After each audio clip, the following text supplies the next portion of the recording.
right, so we're kicking things off with our live segment where we unpack the daily grind of those unexpected curveballs at work, from coworkers who can't stay on their feet to navigating HR headaches over a simple pocket knife.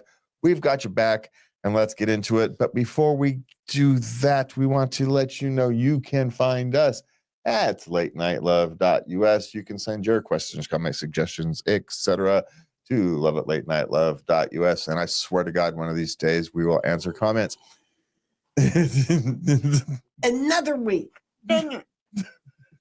I got to write it down. That is technically somebody's job, but you know, what I should do is just go through and highlight the ones you need to answer, and then you just, you can ask your chat GPT to help you answer it, and then you can, because as long as as long as you're not completely turning it over to chat GPT, it's fine. Oh no, it's going to be just me. Yeah.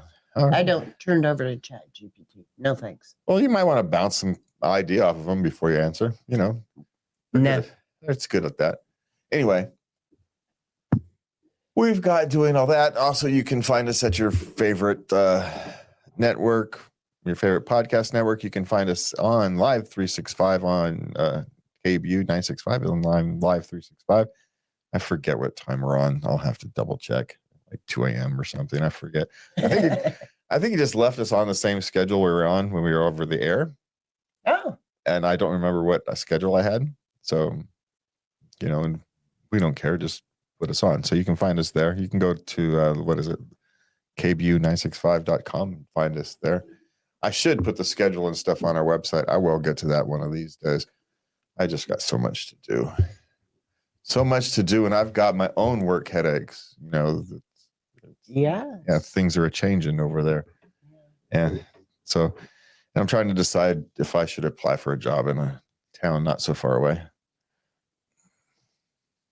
Trying to decide. I could technically commute it. It's only an hour.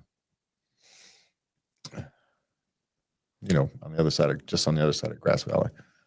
So it's not uncommutable. It's just, do I want to do that? Anyway, that's its whole another, but it is a radio station manager job. So it's, one of those things. Anyway, that's a whole. I love how when I find out about these kinds of things. Well, because I've just. The timing. Yeah, I have to think about it before. I've talked to you about it if it's something I'm just going to dispose of. That's true. There's no point, but I've been thinking about it long enough where I haven't disposed of it yet. Yeah. So if I talk to you about every thought that runs through my head, I hear you. If you hear every chatter that went on up here, we'd be talking. I'd be talking all day. Yeah, I don't have the energy or the time for that. Sorry, frankly. No. I don't want to do that to anybody. There's not enough hours in the day. I don't like it. There's not enough hours in the day for that. But from a work perspective, right? And maybe we could talk about that on the relationship thing at the other side. But from a work perspective, lots of people are dealing with, layoffs or impending layoffs or worries about layoffs and having to decide what you're going to do with the next stage of your career. Are you changing careers? Are you open for taking whatever until something better comes along? People are making all these kind of decisions right now. So, and how does AI play a part in all this? It's very complicated. Even though, if you want a little heartened about AI replacing jobs, of the 900 and something thousand jobs, people that were laid off, only 34,000 of them were due to AI. A third. Not even a third. 30,000 of almost 30,000. Oh, 30,000. Of almost a million. Oh, okay. Of almost a million. Yeah. So AI is not still 30,000. It's not AI is not going to take your job. It's people using AI. We've talked about this before. It's going to take your job. That's one of the reasons I saw it was inevitable. That's why I took the plunge. Yeah. I had a little chat GPT buddy. I made him very positive. He's he's a cheerleader. You don't have to love it. But you don't have to love your typewriter either, right? The typewriters were better than handwritten, scrolls. So you take the improvements. The type of AI we all interface with isn't dangerous. It's the type of AI we don't know about. and that's already here. So, Mm. so surrender. It's just like anything else. You can only worry about what you can control. You know. Yeah. So, all right. Okay. What would you do about a coworker that's stumbling and unable to stand? I'd probably call 911 if he's stumbling and unable to stand. There's a reason for that, right? Yeah. A stroke, or heart attack, aneurysm. Who knows? That would be my first concern. I know. Now, if it's something routine, well, there's still a health concern. Yeah. Now, are you concerned that he's just been drinking on the job and he's stumbling around drunk? They didn't say that. No, it was a health concern. Well, and it's been going on for a while. And it's steadily getting worse. And he doesn't know what's wrong. well, then he's probably got like one of those things you get Parkinson's or something, yes. Something of that nature. Cerebral palsy. Well, who knows? There's no way for us to even guess, right? Yes, no. Don't know. Yeah. And is it any of your business? You know, I mean, it's obvious. Is it your job to do well, no, do this? It's a coworker. I know you're concerned. But no one wants to be the one he falls in front of, right? And so I get it. But there is really not much you can do except ask to help where you can. Be the compassionate human being. You know. That's what I thought. But at the same time, you want people, as they're going through this, they want to be as independent as they can until they can't. Mm-hmm. And so it's a hard line for those who want to help to walk. You know, when do you offer help and when don't you? It's hard to know. Trust your gut. Be kind. And, you know, if it's really concerning, talk to your boss about it. Other than that, it's none of your business. Other than to help as a kind, compassionate human being. Yes. Yeah. Anything else isn't your job. Okay. How to quit a job that I only worked for a few months. Same way you quit any other job. I don't like working here. See you later. Hey, it's been fun, but I've got better opportunities. See you guys later. You know, there's the same way you quit any other job with as much dignity as you can. Right? Yes. Regardless of the reason you're leaving. You leave on good terms. Even if the place stunk and it was terrible and you were underpaid, you be polite and you walk out the door. Just because. Take the high road. Yeah, well, you never know who's watching, you know? Well, that's true. One of your coworkers may see that, and later on down the road, he's running a business and you get a job, a high-end job working for him because he knows you can be a class act even in the worst of conditions. There you go. So you never know. So you always want to the best foot forward on any given day. Some days you ain't your best, and you just kind of have to do the best you can on those days. We get it. We get it. But if all else, be the best you can on that day too, It's not going to be your shining self, but it's all right. As long as you're trying, you're getting through. This is a really bad day. I really should have just stayed in bed, Then your goal for that day is to finish the day as fast as possible so you can get home and get back into bed. Right? Some days are just like that. Some days you're the bear, other days you're the fish. It's just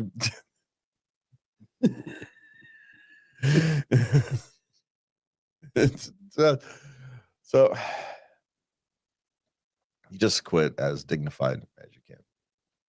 2-week notice, if you can. As much notice as you can, really. Yeah, even if not, because you're moving or you've got a different job and they need to hire you and this job really wasn't very good, you can still leave in good terms. So I really apologize to have to do this, but I've got an opportunity that it can't wait. Sorry, and you leave because they'll have no compunction, laying you off at a moment's notice, right? Yeah. So don't feel overly bad. You feel bad because you've violated your own personal ethics, not because you've hurt them. Okay. Yeah. That's why you feel bad. So, all right. What do we have next? My client offered to treat me to lunch for project update. How do I politely ask to bring my partner? You don't. It's a work lunch. Why would you bring your partner? It's a partner that worked on the project with her. Oh, it's a joint effort. so like their partners, they're subcontractors or something. I didn't get that. Yeah, well, it's a client. Yeah. Yeah. Well, here's the thing. They may not want to talk to your partner. They asked you. Yeah, this is some of the things is what partnerships are good at. Sometimes it's good cop, bad cop. Sometimes it's extrovert, introvert. But this is why partnerships work, because some people are good at some things and other people are good at others. And unless you're feeling uncomfortable in the presence of this person singularly. Yes. Yeah. Now, if you really wanted to bring your partner, here's how you do it. No, we'll treat you to lunch and you take him to lunch. There you go. Ooh, I hadn't thought of that. That's really good. So you take the power move. It's a client, right? So, no, we'll take you to lunch. It's fine. We'll come up, update you. Then it becomes a we. Okay? You don't even ask. No. We insist that we can take you to lunch and yeah. That's a smooth move. So if you want to do a power move, but if this is a more, polite discussion, if there's nothing you're overly concerned with, then it's probably more of a sales thing than an actual update. And so who's the numbers person? Who's the schmoozer? Who's the one who can close the deal? That's the one you want to go. So either you go and say, hey, sometimes as partnerships, one person does one thing, other person does another. One person smoozes clients, other person works, schmoozes employees, right? That's what they do. So play that game if that's your game, but understand what your game is. Maybe it's now time you guys have to understand what roles each other's playing. Maybe this is what a signal your client is sending you, that you guys have to become more specific in your roles. Let your buddy do the work he does while you do the work you do. But if you're not comfortable with that, if you really want to go, then you just take him to lunch instead. Perfect. You've solved the problem. So take the power back. It does take the power back, right? If it's no, we'll take you. Yeah, maybe one of you is going to have to sacrifice part of a paycheck to pay for it. But is it worth it to you? Some of you ain't getting a Christmas bonus because you just spent it on lunch. But sometimes that pays off. So just be deliberate. Okay. The bosses at my workplace are super nice, and I'm not used to it. Yeah, that can be disconcerting, right? All of a sudden, you've come from a place that's overly high-paced, overly stressful. The pay is okay, but nothing special, not to compensate you for the amount of BS you have to put up with. You've got bosses and a culture of people who will stab you in the back to climb the ladder. And then you go over and you get a different job because that place stinks. And now it's like, oh, they're adults here. Everybody's really nice. And it's not really nice. They're just professional. They're not actually nice. They're just professional. They're behaving the way they should. You get treated like a human being. They ask you to work overtime. It's not demanded of you unless there's some big emergency, which happens at times, and everybody's got to pull up their bootstraps. But in those places, the boss is sitting there right with you. If he doesn't know what to do, he's bringing you coffee and pizza, right? If that's all he knows how to do with the project, he's going to be there doing it because he will be. I'm going to sit. If I'm just sitting in my office doing paperwork, I've got to make sure that my team knows I'm here with them in the trenches. I can't do what you do. I don't know. That's not my job. I'll get in their way if I try to help, but I am damn well going to be here with them, and if it means making sure they have pizza and coffee, then they've got pizza and coffee. So, But yes, that is a culture shock, right? That can be a very huge culture shock. And just try to you'll get used to it. You'll be all right. It is a bit unsettling at first because you don't trust it. And there's good reason not to trust it. You know, everything's not all roses. The grass really is greener over here. It's just got its brown spots. You just haven't found them yet. But it sounds like an improvement over the last situation. Yeah, be happy. Yeah. Be happy and Be happy. Take it while it exists because, you know, things change. So just enjoy it while you got it. There you go. There you go. Okay. People complain I don't make noise. He's a janitor. Yeah, and if you make noise, they're going to complain. So it's just the life of a janitor. If you make noise, they complain. If you don't make noise, they complain. Not the same person, but you can't win as a janitor. You can't win? No, because person A complains if you make noise. Person B complains that you don't because you scare them. No. Pocket radio or whistling. Someone's going to find it annoying. No matter what you do, someone in the building is going to find it annoying. They just are. People complain about the tracks you leave when you vacuum their carpet. Stop it. Yes. They're not straight enough. They like straight lines in their carpet. You walk on it. I'm just telling you, the complaints just saying. So yes, people complain. You just accept that people complain about silly things and you don't. Okay. You don't make it a thing. Things like the carpet. All right, this guy likes his carpet. It's stupid and silly, but you do it anyway because that's what you're functionally paid for. As long as it doesn't take significantly longer, you just do it because you're usually cutting corners anyway on those things.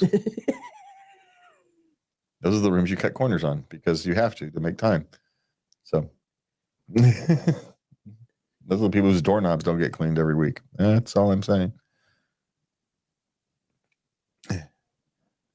Not out of spite, just out of time. Out of time. And the doorknobs are kind of the thing you do when you still got a minute left. And you run.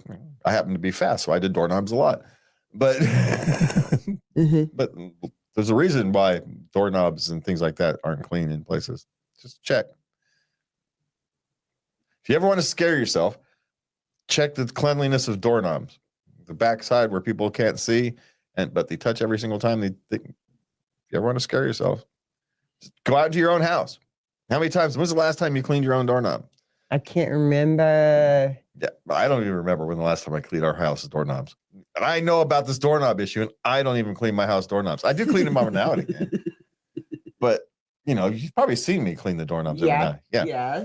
But I don't do it nearly as much as I should. And that's the thing. If you do it once every week, once every 2 weeks, it takes nothing. But if you do it every 6 months, it's a pain in the behind. So, but yes, if you ever want to know how clean someone keeps their house or their thing, check doorknob. Now that's a new one on me. I never really thought about doorknobs. No one does. Yeah. That's the point. No one thinks about it. Okay. What we got next? Boss involving HR over pocket knife. Now, it's a rescue knife. It has stuff on it like breaking a tool to break glass. We live in a stupid world. You may have to leave that thing in the car. We live in a stupid world. I completely agree with them. Don't get me wrong. But the world is dumb. And, you know, this is a hill you're willing to die on. It's got a tool for breaking glass. Great. You need that in the car. More power to you. But it's also got a pocket knife on it. So buy one without a knife on it if you really want to carry it around. And I get it. A little inch knife is good. Letter openers. You got letter openers all over the place in these offices, but your little pocket knife is dangerous. I get it. It's dumb. Because it's a personal weapon. Yeah. rather than an office tool. Yeah. And an emergency. Just a personal tool. Yeah. Yeah. Pocket knife. But you can get a Swiss Army knife without the knife part. I bet you can. Should you have to? No, but life is dumb. Life is getting dumber and dumber. So is this a hill you're willing to die on? Or you just find a way around it? The other way is to stop letting people know you have a pocket knife. If you never take it out, no one ever knows you have it, and it's not an issue. Yeah. How did it become an issue? Well, because it's probably big enough where he wears it on his hip. Yeah. Right? But it's a multi-tool. Okay. It's more of a multi-tool, and a lot of the people who wear multi-tools, they put it on their hip so they can get to it. Yeah. Especially if you're a tech person. And then if you're a tech person, then that knife actually is needed because you need to cut wires. And if you need to cut a chunk of wires, it's easier with a sharp knife than it is to clip. But get a tool without the knife, and if you need to stab somebody, you use the screwdriver. It'll work just as fine. Sorry, that's not funny. Well, I don't know. Okay, what's next? Should I explain as to why I've been off in my work? His father committed suicide. You should probably have a discussion with the person you're most comfortable with who's above you. You don't have to actually, on this kind of case, you don't have to choose your direct supervisor. You choose the person you're most comfortable with and let them have the discussion with HR and all that thing. You can go directly to HR if it's your company's big enough.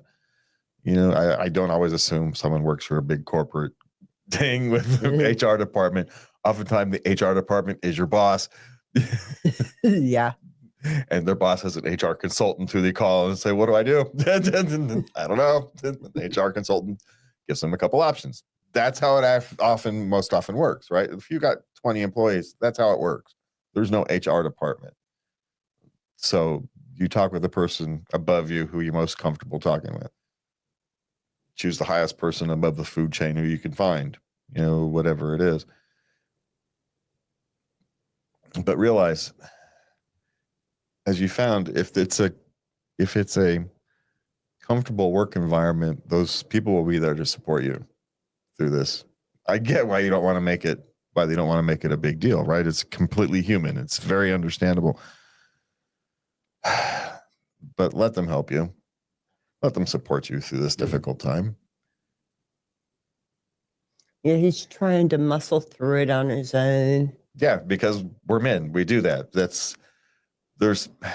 People say we're trained to do that, but there's a reason we're trained to do that. It's because it's what we instinctively do. For better or for worse, it's what we instinctively do. And culture has followed that, right? That's one of those things culture follows, doesn't lead. Which is why you can't change it. Despite all our efforts, we can't change it. We can mitigate it, but we can't change it. It's our instinct, right? We can teach ourselves how to go against our instinct for the betterment of us and the people around us, but we can't, but the instinct is going to be there to power through. It just is, because we don't want to be burdened. That's just something, capable men don't want to be burdens. They just don't. So he doesn't want to be a burden. But guess what? You not telling people and letting them help you through this is making you a bigger burden because you're not getting through with your work. See how this is working? It's cascading. So you need to tell people so they can help you, so you can help them again. Yes. Right? This is one of these things where these relationships become mutually beneficial. You need each other. They need you to get back on your feet, and you need them for a reason to get back on your feet. Because clearly you care. Yes. So he needs them for a reason to get up. He's still using them for a reason to get up every day. But that's only going to last so long unless you get some more help.